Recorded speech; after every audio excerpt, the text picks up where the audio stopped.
and gentlemen, boys and girls, children of all ages, everyone who subscribed to me on YouTube or is watching me through YouTube right now. Of course, everyone on my Facebook, and of course, Han Sports, aka House of Nerdom, where we bring sports and nerds together right here on Han Sports Channel 68. But before I get to the picks, before I get to the shout-outs and the recaps and the divisional records and the notes, I have to pay up a bet. As many of you know, last week I had a guest, Brandon. We made a little bet. If the Vikings lost to the Bears, I would sing a song here in Week 9. Unfortunately, as you can see from the description below, I hate the Vikings right now because the Vikings lost last night. And I'm going to get into that loss when we get to that game, when we get to the recaps. But because I am a man of my word, because of the man I am, here we go. So yes, I know my singing probably sucks, but it is what it is. Luckily, I was smart enough to pick a theme song that only lasts about a minute. So here we go. Life is like a hurricane here in Duckburg. Race cars, lasers, airplanes. It's a duck blur.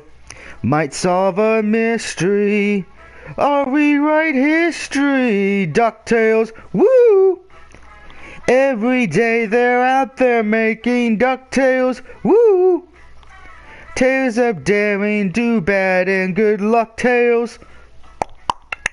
Danger, watch behind you. There's a stranger out to find you. What to do? Just grab onto some DuckTales. Woo! Every day they're out there making DuckTales. Woo! Tales of daring, do bad, and good luck tales. Woo! Not ponytails or cottontails, no DuckTales. Woo! There, Brandon, I paid my bet. I'm a man of my word. I lost. I sung a song. Moving on from that terrible train wreck called the Minnesota goddamn Vikings. Let's give a recap of last week now that I can actually do normal shit. In Week 8 on Thursday night, the Tennessee Titans defeated the Jaguars. We had another goddamn tie this week. And this one was in London as the Bengals and Redskins tied. Or had a draw, as they would say over there. The Chiefs, without Alex Smith, were able to defeat the Colts. The Raiders came back to tie it up. We almost saw another tie, but the Raiders were able to win the game over the Bucs with about a minute left. The Seahawks surprisingly lost to the Saints. I know a lot of my Saints fans are happy who are watching this. Lions lost to the Texans. The Texans found that magic again. The Jets somehow won against the Browns, which I don't know what that says about the Browns, how bad they are. They gave a multi-point lead. How bad the Jets start, because they were down by a lot of points. The Packers lost a heartbreaking game to the Falcons. The Patriots did successfully get my lock of the week correct as they beat the Bills. The Broncos got payback on the Chargers.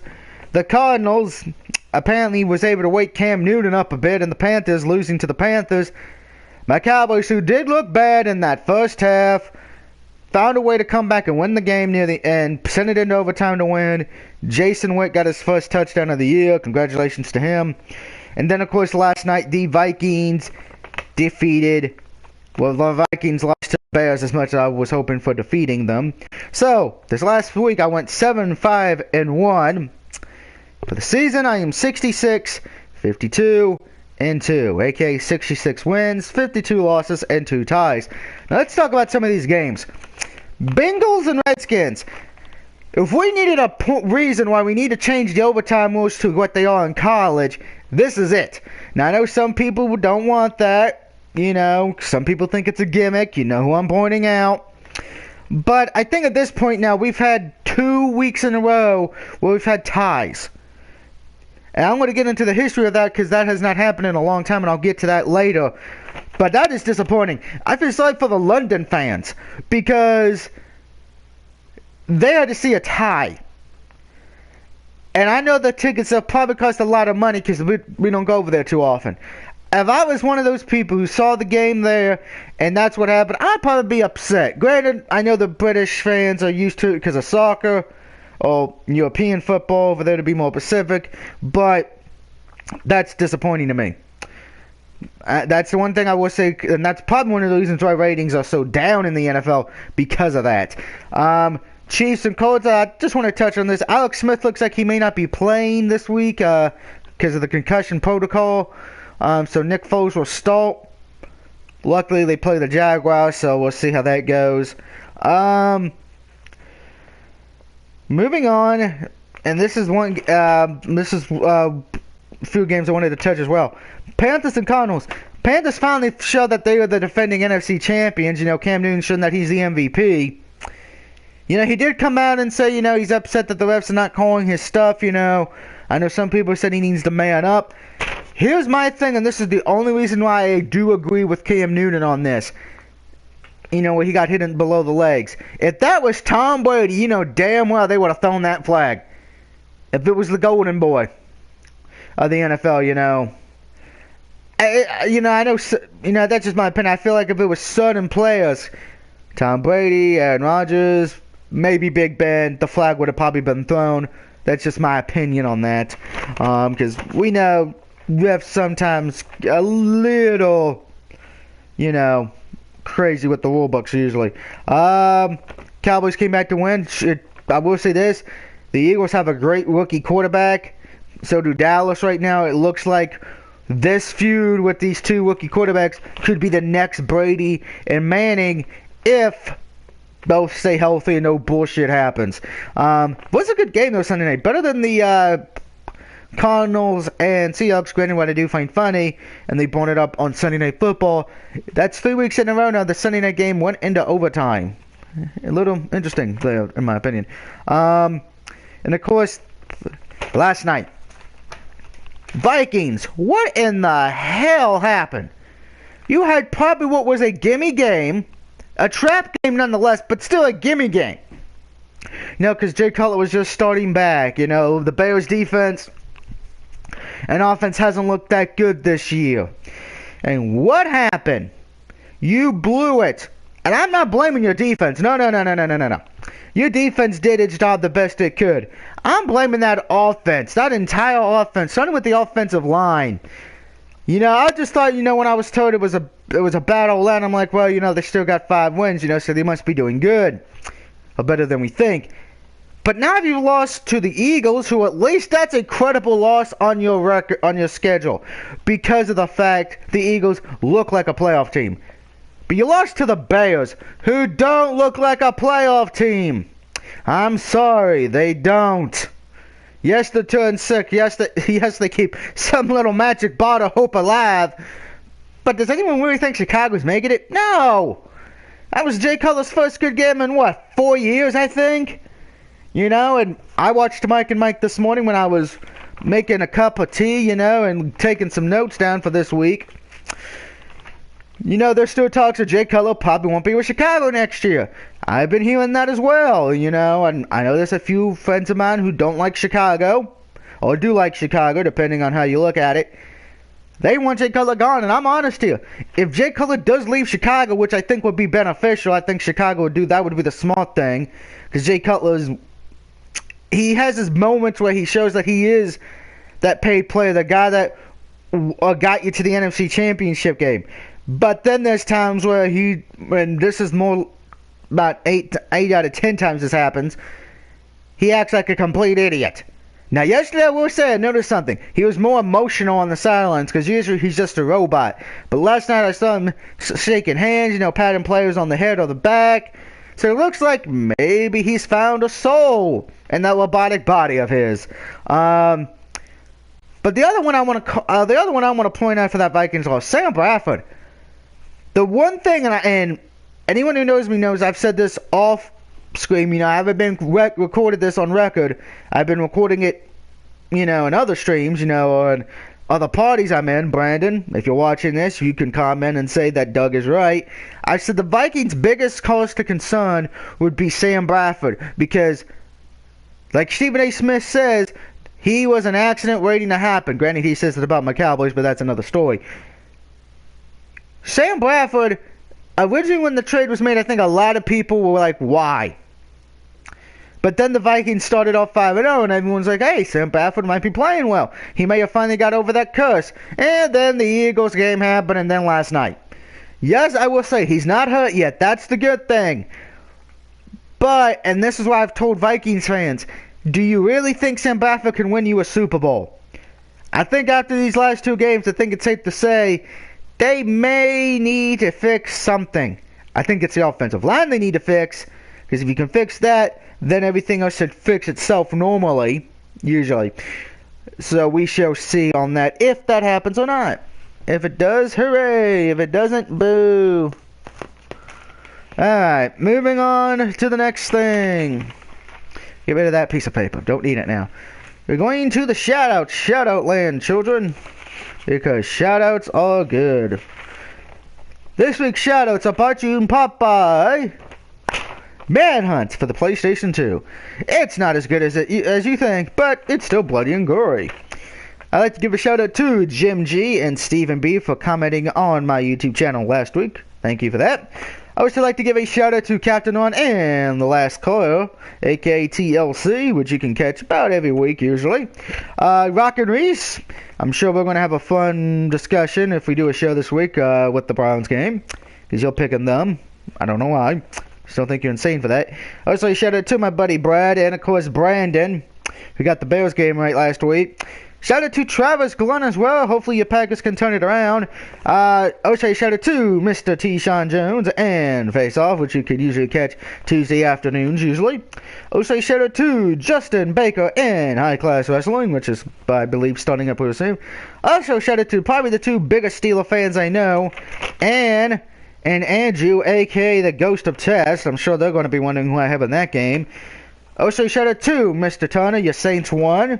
I am a man in my ward as well. I made sure you would get a shout out this week. Also, shout out to my boy Mario Gray and the Nation. You know we love the Cowboys. And of course, last but not least, a shout out to Mr. Dave Goodrich, as your Niners are back from the bye week. And I get to rip them apart again, piece by little piece. Moving on now to the NFL notes for week number 9. Here we go. Week 8 and Week 7 is the first season with back-to-back games since 1997. That happened when it was in Week 12 and Week 13. And what's funny about that is the Redskins were involved in both of them. That made me laugh and cry, but mostly laugh, you know, going ha ha ha ho ho ho and a couple of la-dee-das. Also, and this just happened today,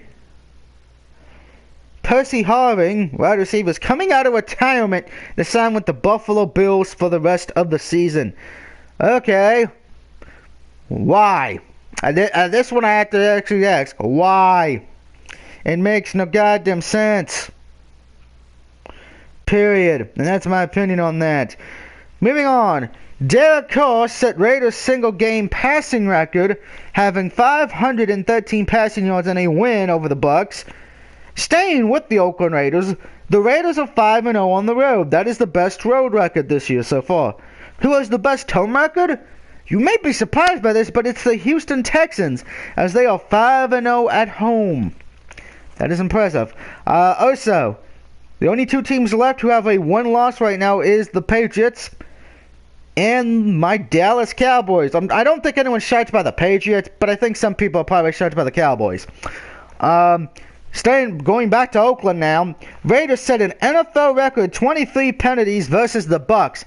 However, somehow, even with those 23 penalties, which is now a record, and I think they set the single game record for them, or at least the NFL record for most penalty yards, the Raiders still won the game. So does that tell you how bad Tampa Bay is? Raiders were pretty much giving you that game on a silver platter, and you blew it. That's embarrassing. Also, teams with a bye this week. So if you have any of these players on your fantasy football, please fix them. The 3-4-1 Bengals, the 7-1 Patriots, the 3-4-1 Cardinals, the 4-3-1 Redskins, the 5-3 Texans, and the 2-6 Chicago Bears. Patriots traded linebacker Jamie Collins to the Browns for a draft pick, and I feel sorry for this guy. He probably got the worst trick on Halloween instead of anybody else. Because Sunday night he went to bed. I'm on the Patriots. I'm 7-1. This feels great. I'm going into a bar. I can rest and relax. Goods woke up Monday morning saying, "Hey, what's trading you to Cleveland?" He's probably like, "What? Oh, you're just tricking me. It's trick or treat. Yeah, it's Halloween." "No, we're trading you to Cleveland." "But why?" I guarantee that's what he was saying.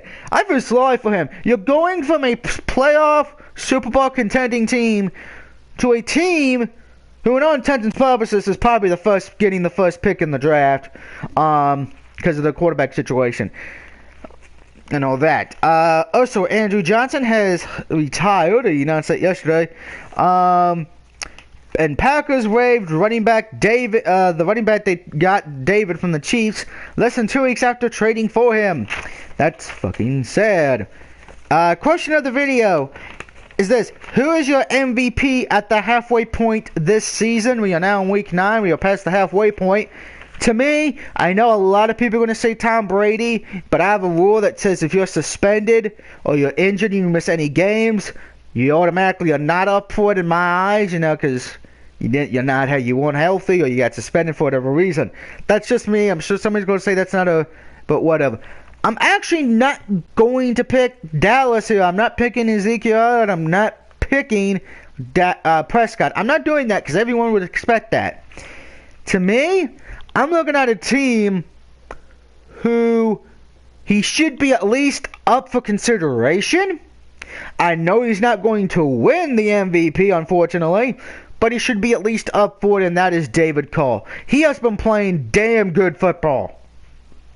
And he's showing he's better than that other Carr member of the family.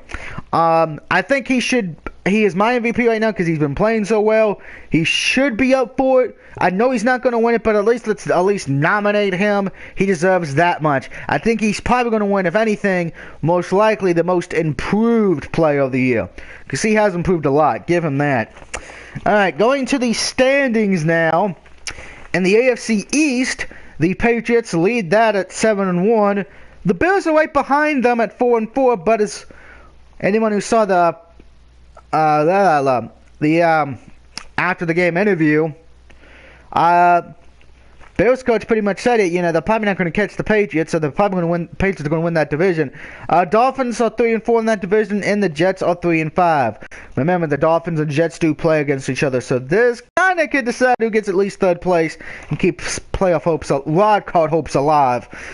Over in the AFC North, nothing really changed this past week. The Steelers are 4-3, the Bengals are 3-4-1, the Ravens are 3-4, and the Browns are 0-8. It's really no changes there in the North. Steelers actually got a gift with the Bengals tying. Over in the AFC South, the Texans lead that at 5-3. Titans are in second place at 4-4. The Colts are in third place, 3-5, and the Jaguars are in dead last at 2-5. Moving to the AFC West, which is right now the best division in the AFC. Raiders are 6-2, followed by the Broncos, who are 6-2. Remember, they play against each other this weekend. Chiefs are 5-2, and San Diego is 3-5. San Diego looks like to be the odd man out in that one.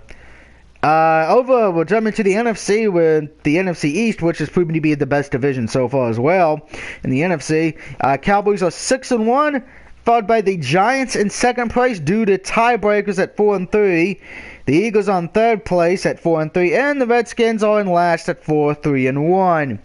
Over in the North, the Vikings are in first place at 5-2.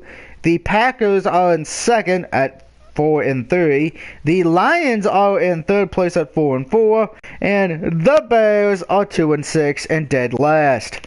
That makes me happy in some sense. Up in the NFC South, the Falcons are 5-3, holding that by a few good leads. Buccaneers and the Saints are both tied at 3-4, but Buccaneers hold the tiebreaker right now. And then the Panthers are 2-5, dead last in that division. And then over on the NFC West, The Seahawks lead that at 4-2-1, followed by the Cardinals at 3-4-1. The Rams are in third place at 3-4, and the 49ers are dead last at 1-6, proving that they are the worst NFC team right now. Now time to get to these picks and have a wonderful day. We start off with Thursday Night Football. The Falcons taking on the Bucs. This is a short week. Buccaneers embarrassed themselves, after the way they played against Oakland. They had multiple chances to win that game and they just couldn't connect. Falcons win a squeaker over the Packers, and that's the best way to describe that game. It's a rivalry game. A lot on the line here. If the Falcons win this one, they might run away with the division. Tampa Bay wants to win this game so they can keep the division close, and the Saints really want Tampa Bay to win this one. But I'm taking the Falcons here. Matt Ryan, a.k.a. Matty Ice, who is another guy who might be up for MVP candidations. I'm sure a lot of people probably have him as their MVP at their halfway point. He's been playing good football. But again, like I've said, the biggest question is that defense. That defense of the Falcons give up a lot of points. Eventually, the defense is going to have to step up like they did. And they did a good job against Green Bay last week. They stepped up and did their job, making sure they holded them to the 1 point to give the Falcons the win. So I'm taking the Falcons here. Should be a good offensive game, but I don't see it being a good defensive game. So if you love a lot of points, hey, watch this game. If you don't like that, hey, watch TNA Impact. Moving on, we had the Lions and Vikings. This one I had a hard time. The Lions coming off a loss, but they look like they're more of a complete team in the sense of offensive line. Vikings, where they still have that good defense, it's that offensive line that has now been brought into question and made suspect. And I went with the upset here. I went with the Lions on the road. Matthew Stafford, who's been playing pretty well as well. Some people want him up for MVP candidations. I think he's going to win this game just because he's better than Sam Bradford. And that offensive line for the Vikings, if they had a hard time with the Bears defense, I'm afraid to ask what's going to happen with the Lions defense right now. I would be scared right now because of that. I know my buddy Outlaw on PSN, he's probably not too happy that the Vikings lost to the Bears, but I think he'd probably be more pissed that they lost to the Lions as well, because that's two divisional games you lose back to back. Moving on, the Eagles take on the Giants, and this was a hard pick for me. Both teams, whoever wins this game will probably have sole possession of second place. Eagles, they got a good rookie quarterback, but we noticed in the last game against the Cowboys, they really did not let him throw the deep ball. That could be a problem because you're playing a Giants team who has no problem doing that because they got Victor Cruz and, oh yeah, Mr. batshit crazy himself, Odell Beckham Jr., who looks like he should be in Arkham Asylum right now instead of anywhere else. Giants are coming off a bye as well. I kind of picked the Giants here in this one. I'm not confident in this one. This was one of those hard games for me. I think the only reason I really picked the Giants was because they will have no problem throwing the ball deep. I think for the Eagles to win this one, they're going to have to go into shootout mode and win this game shootout style. It should be interesting. At least to say the least. Probably the best 1 o'clock game for this week. With the Lions and Vikings being in second. Moving on to the Jets and Dolphins. Both teams need a win here, but sadly only one can. Both teams have looked up and down, but whoever wins this will probably keep their playoff hopes alive. The other one, as far as I'm concerned, will be on life support. It's in Miami. I'm taking the Jets, though. For some reason, I know I'm insane here, and I'm probably crazy for this. I still have faith in Ryan Fitzpatrick. I don't know why. He hasn't done good for me this year. And the Jets have made me look like idiots since I did have them as a playoff team before the season started. Yeah, I know. I'm a dumbass for that. I should probably call Red Foreman and have him say, hey, you're a dumbass. Which I would have to agree with that one, unfortunately. But I'm taking the Jets here. Dolphins I haven't really been sold on all year. And that's just that. Moving on. Jaguars take on Kansas City. Nick Foles will most likely be starting for the Chiefs. Most likely, I don't see Alex Smith starting. But even with that being said, I'm taking the Chiefs. It's hard to win at their home. Jaguars look like a mess. There's talks that, hey, the Jaguars may fire their head coach. There's also talks I've been hearing that they may bench the starting quarterback. Jaguars right now look like a mess. Period. A mess. So Chiefs, this should be an easy win, but note this is one of the 2 trap games this week. We'll get to the other one right now. My Cowboys on the road against Cleveland. This is the trap game of the week. In Rock and Racing, I do disagree with you on the fact that I'm still picking my Cowboys. But I can understand why you're picking them, because it is a trap game. You know, and I know you went into all the history, blah, blah, blah, and all that. But I'm sorry. The reason why I don't have this as the big trap game, as not as a complete 100% trap game, is because of the fact the Cleveland Browns quarterback situation. They have started about 6 different quarterbacks. I still think Cleveland's going to win a game at this point, but it's not going to be this week. They do have a few easy games coming up, and I will probably be picking Cleveland eventually, but I don't see it this week. Now, with that being said, Dallas, you did not play good in the first half against the Eagles. If you play like that, you will get caught. And Dallas does have a few injuries on that defense. That could play a key factor here as well. So pay attention to that injury report if you're picking this game. I'm sure everyone's going to pick Dallas, excluding Rock and Reese. I'm sure even Stephen A. Smith is going to pick Dallas. Or he might just pick Cleveland to be a dick. I'm going to put money on he's going to be a dick. But Dallas should win this game, but it is a trap game. Keep that in mind. The other one is Kansas City as well. So keep those 2 trap games in mind when you're making your pick. Next up, and this was another hard game for me, the Steelers and Ravens.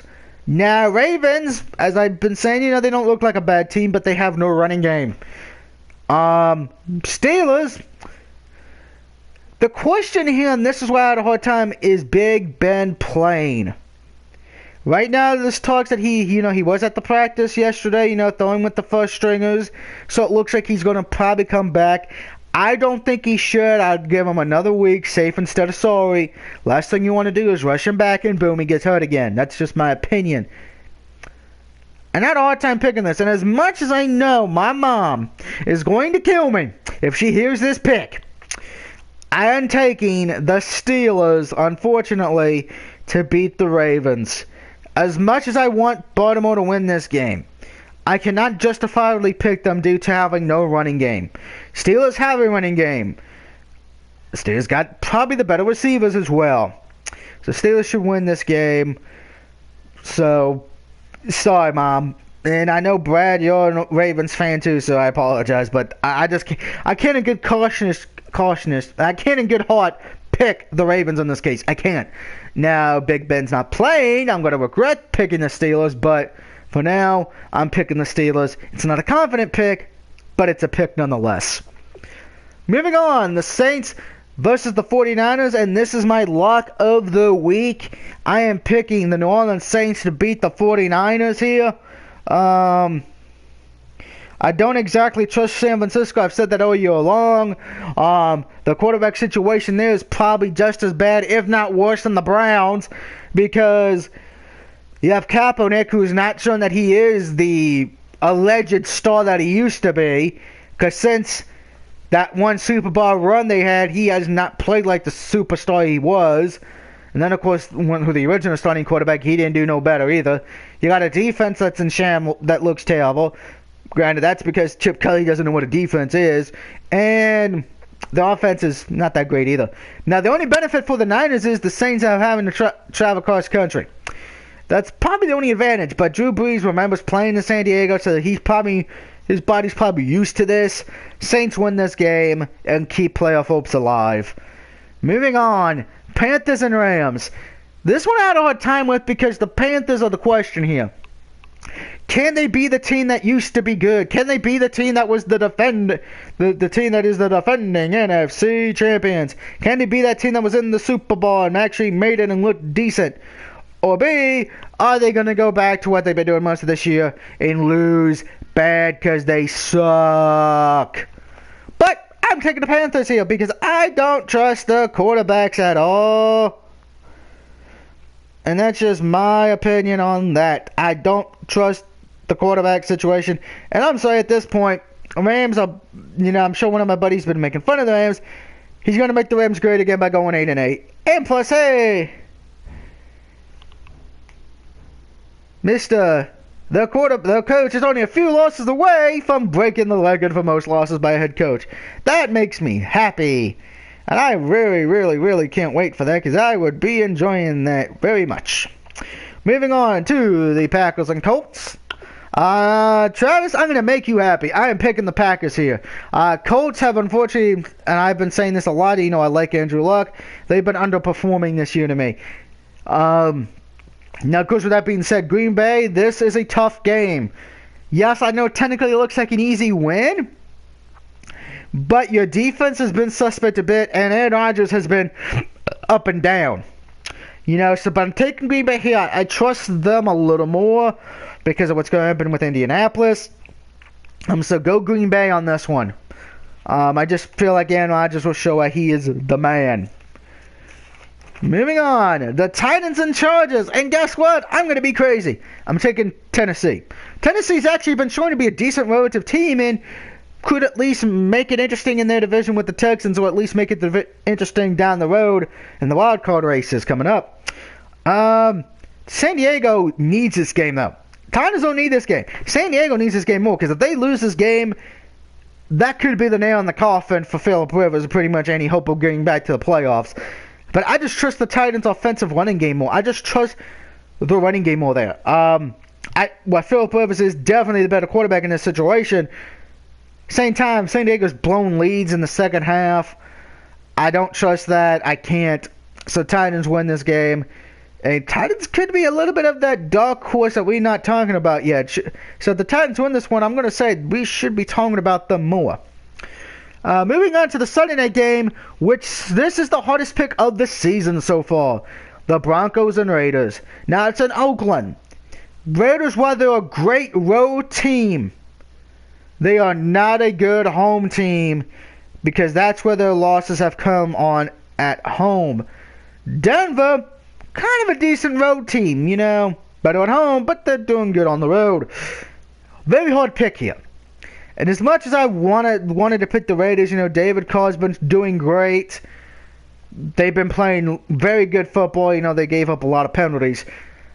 I'm picking the Broncos here for that reason. If the Raiders give up a lot of penalties again, why Tampa Bay cannot capitalize on them for whatever reason, Broncos will capitalize on them and win the game because they got a good offense and they got a great defense. Should be a damn good Sunday night football game. Definitely recommend watching this one. Have fun making this pick. It's going to be difficult. If the Raiders do win this game, though, the Raiders have shown they are back to their glory days. Even if they don't win, if they keep it close, it will show that they are back to their glory days again. But I'm definitely going to be watching this game until Bar Rescue comes on, probably. And then the Monday night game. The Monday night game before that thing on Tuesday, which I'm not gonna mention what it is. I think it's next Tuesday's me doing my Week 10 pick, right? Right. That's what it is. Week 10. Nothing else is happening next Tuesday. Okay. Okay. Bills take on the Seahawks. This is kind of interesting in a way. Both teams have been underperforming. Both of them coming off a loss. Both offensive are looking banged up a bit. Both defenses are looking banged up a bit. I'm taking the Seahawks here. It's hard to win at their house. I think they're still undefeated at their house this year. Bills, while they've looked better than in years past, I just don't trust them right now because of, their offense. I will say this. They did show how if you want to hang with the Patriots and have a chance of beating them, you got to run the ball a lot because that's the one thing the Patriots defense did not do too well, which was stop the run. So, my picks are as followed. Just as a recap, I got the Falcons, Cowboys, Lions, Giants, Jets, Chiefs, Steelers, Saints, Panthers, Packers, Titans, Broncos, and the Seahawks getting a W in week number 9. Let me know what you think. Do you agree or disagree with my picks? And until next time, this is the DOUG signing off, saying thank you for watching. Next week, I should probably have another guest host with me once again, but this week, no guest host. And I'll see you next time, folks. Enjoy week number 9. And if you have a bye this week, enjoy the week off. Remember, fix your fantasy lineup.